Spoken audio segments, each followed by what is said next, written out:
Smile. Welcome to our channel stitching textbook. நம்ம இன்றைக்கி பார்க்க போகிறது ஜாக் F5 மிஷினில் நூல் கோர்க்கிறது எப்படின்னு பார்க்க போகிறோம். ஸோ ஃபஸ்ட் ரேக்கில் வந்துட்டு நீங்கள் நூலை போட்டுட்டு இந்த 3 ஹோல் இருக்குது பாருங்கள், அதில் காமிக்கிறேன். இப்போ இந்த 3 ஹோல் இருக்குது. நம்ம ஃபஸ்ட்டு எடுத்ததையுமே ரைட் ஹேண்ட் சைட்லேருந்து உள்ளே அந்த ஹோலில் வந்துட்டு த்ரெட்டை விடணும். விட்டுட்டு லெஃப்ட்டில் எடுத்துகிட்டு அடுத்த ஹோலில் நம்ம விடக்கூடாது. டேரெக்டாக இந்த சைடு ரைட் சைடு கொண்டு வந்துடுங்க. சரிங்களா? கொண்டு வந்துட்டு இப்போ என்ன பண்ணணும், மறுபடியும் ரைட் ஹேண்ட் சைட்லேருந்து லெஃப்ட்டுக்கு எடுத்துடணும். அந்த செகண்ட் ஹோலில் வந்துட்டு நீங்கள் போடக்கூடாது. டேரெக்டாக நீங்கள் வந்து தேர்டில் தான் போடணும், ரைட் சைட்லேருந்து லெஃப்ட் சைடு. போட்டதுக்கப்புறம் 2 ஹோல் இருக்குது பாருங்கள், அதில் போடணும். ரைட் ஹேண்ட் சைட்லேருந்து லெஃப்ட் சைடுக்கு எடுத்துடணும் நூலை அந்த ஃபஸ்ட் ஹோலில் போட்டு. அதுக்கப்புறம் என்ன பண்ணணும்னா மறுபடியும் ரைட் ஹேண்ட் சைடுக்கு த்ரெட்டை கொண்டு வந்துடணும். நம்ம லெஃப்ட்லேருந்துட்டே நூலை கோர்க்கக்கூடாது, மறுபடியும் ரைட்டுக்கு தான் வரணும். ஸோ ரைட்லேருந்து மறுபடியும் செகண்ட் ஹோலில் விட்டுட்டு லெஃப்ட் சைடாக நம்ம எடுக்கணும். இந்த மாதிரி ரைட்லேருந்து லெஃப்ட்டில் எடுத்துக்கோங்க. எடுத்துட்டு அதுக்கப்புறம் இந்த கீழே வந்துட்டு அந்த டென்ஷன் டிஸ்க் இருக்கு இல்லைங்களா, அடுத்தது அதில் கோர்க்கணும். இப்போ இந்த டென்ஷன் டிஸ்கில் கோர்க்கும்போது நான் இருங்க கிளியராக காட்டுறேன். இப்போ அந்த ரவுண்டாக இருக்குது, அந்த ரவுண்டுக்குள்ளே நம்ம நூலை வந்து விட்டு எடுக்கணும். அதுக்கப்புறம் ஒரு கம்பி மாதிரி கொடுத்துருப்பாங்க, இதில் கிளியராக காட்டுறேன் பாருங்கள். இப்போ ஃபஸ்ட்டு இந்த இதில் விட்டு எடுத்துக்கிறீங்க. எடுத்துகிட்டு அந்த பிளாக் கலர் கம்பியில் விட்டுட்டு அதுக்கப்புறம் இப்போ நீங்கள் இந்த லெஃப்ட் சைடில் பார்த்தீங்க அப்படின்னா இன்னொரு கம்பி இருக்கும்,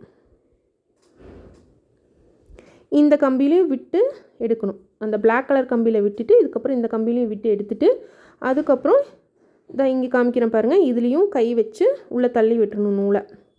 நீங்கள் அதில் எடுத்ததுக்கப்புறம் தான் வந்து நீங்கள் இந்த ஹோலில் போடணும். இதை கொஞ்சம் மேலே எடுத்து விட்டுட்டு போட்டிங்க, நூல் விட்டிங்க அப்படின்னா கொஞ்சம் ஈஸியாக இருக்கும் போடுறதுக்கு.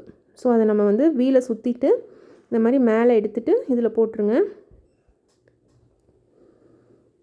நூல் போட்டுட்டு இது போட்டோம் இல்லைங்களா. இப்போ இதை என்ன பண்ணணும்னா மறுபடியும் கொஞ்சம் வீல் அட்ஜஸ்ட் பண்ணிவிட்டு இந்த மாதிரி சைடில் 2 கொடுத்துருப்பாங்க, அது வந்து கொஞ்சம் க்ரிப்பாக இருக்கும் நம்மளுக்கு கீழே எடுத்துகிட்டு வரதுக்கு நூலை. ஸோ அந்த 2 கம்பியிலுமே போடணும். போட்டுட்டு அதுக்கப்புறம் லாஸ்ட்டாக இந்த சைடு மிஷினோட ரைட் ஹேண்ட் சைடில் மறுபடியும் ஒரு வளைஞ்ச மாதிரி ஒரு கம்பி இருக்கும், அதில் கோர்த்துட்டு இதில் பாருங்கள் தெரியுது. ஸோ இது கம்பியில் மாட்டிட்டு நீங்கள் அதுக்கப்புறம் வந்துட்டு ஊசியில் போட்டுக்கலாம்.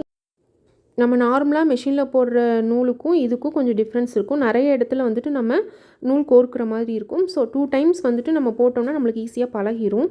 இதெல்லாம் லாஸ்ட்டாக நீடில் வந்து நூல் கோர்த்தா முடிஞ்சிச்சு. நூல் கோர்த்ததுக்கப்புறம் இப்போ இந்த ஜஸ்ட் நான் ஒரு ப்ரெஸ் பண்ணுவேன் பாருங்கள். ஒரு ப்ரெஸ் பண்ணால் உள்ளே போகும், மறுபடியும் ஒருக்கா ப்ரெஸ், அந்த முன்னால் ப்ளூ கலர் பட்டன் கொடுத்துருப்பாங்க, அதை வந்து ஒரு ப்ரெஸ் பண்ணால் உள்ளே போகும், செகண்ட் ப்ரெஸ்க்கு வந்து வெளியில் வரும். நம்மளுக்கு பாபின்லேருந்து நூல் எடுக்கிறதுக்கு ஈஸியாக இருக்கும். இப்போ இந்த கம்பி பார்த்தீங்கன்னா நம்ம ஃபாஸ்ட்டாக தைக்கும் போது கை உள்ளே போகாமல் இருக்கிறதுக்காக வேண்டானா அதை கூட எடுத்துக்கலாம். ஏன்னா அது இருக்கும்போது நம்மளுக்கு நூல் கோர்க்கறதுக்கு கொஞ்சம் கஷ்டமாக இருக்குது. ஸோ பின்னால் கட்டர் இருக்குது, அதை வச்சு நம்ம நூல் கட் பண்ணிக்கலாம். இப்போ இது பார்த்திங்கன்னா பாபின் கேஸ் எப்படி போடுறதுன்னு நான் சொல்கிறேன். இப்போது ஜஸ்ட்டு நம்ம நூல் சுற்றி எடுத்துகிட்டு இந்த மாதிரி நம்ம 2 ஹோல் எப்போவுமே போடுவோம் இல்லைங்களா, போட்டதுக்கப்புறம் இந்த ஓப்பன் மேலே தெரியணும். இப்போ இந்த மாதிரி நம்ம இழுத்துட்டு பழைய மிஷின்லாம் போடுவோம், அப்படி இது பண்ணாமல் ஜஸ்ட் இந்த ஓப்பன் மேலே இருக்கிற மாதிரி நீங்கள் வந்துட்டு அப்படியே வந்து உள்ளுக்குள்ளே வந்து போடணும். போட்டால் டப்புன்னு நார்மலாக சவுண்டு கேட்குங்களா, அந்த மாதிரி இருக்கும். இப்போ இதில் போட்டு காட்டுறேன். இப்போ இதில் பாருங்கள், மேலே அந்த ஓப்பன் தெரியுது, நான் எதுவுமே இழுக்கலை, ஜஸ்ட் அப்படியே வந்துட்டு உள்ளே வச்சு அமுத்துறேன், அவ்வளோதான். நம்மளுக்கு அது உள்ள ஹோல்ட் ஆனதையுமே நம்மளுக்கு ஒரு சத்தம் கேட்கும் டப்புன்னு, அவ்வளோதான். நம்மளுக்கு கரெக்டாக செட் ஆகிடுச்சு. இப்போ நான் ஜஸ்ட் ஒரு ப்ரெஸ் பண்ணேன் அப்படின்னா நம்மளுக்கு அந்த நூல் வந்துட்டு வெளியில் வந்துடும். நான் ஜஸ்ட் இதை ஒரு ப்ரெஸ் பண்ணுறேன், உள்ளே போகுது. இப்போ மறுபடியும் ஒருக்கா ப்ரெஸ் பண்ணால் அது வெளியில் வந்துடும், அவ்வளோதான். இப்போ பாருங்கள் நூல் வெளியில் வந்துருச்சு. ஸோ நம்ம இதை பின்னால் எடுத்து விட்டுட்டு நம்மளுக்கு இப்போ இது எக்ஸ்ட்ரா நூல் இருக்குது, நம்ம ஒவ்வொரு தடவையும் சிசர் எடுக்கணும்னு அவசியம் கிடையாது. ஸோ இதை நம்ம அப்படியே பின்னால் கொண்டு போயிட்டு பின்னால் கட்டர் இருக்குது இல்லைங்களா, அந்த கட்டரில் நம்ம ஜஸ்ட் ஒரு ப்ரெஸ் பண்ணால் அது கட் ஆயிரும். இப்போது இந்த நூல் எக்ஸ்ட்ரா நூல் நம்ம கட் பண்ணணும்ல, இப்போ இதை என்ன பண்ணணுன்னாங்க, இதில் பாருங்கள் கத்தி இருக்குது, மேலே இல்லை கீழ் சைடாக இருக்குது. ஸோ அதை வந்து நம்ம ஜஸ்ட்டு ப்ரெஸ் பண்ணால் போதும். இப்போ நூலை எடுத்துகிட்டு நீங்கள்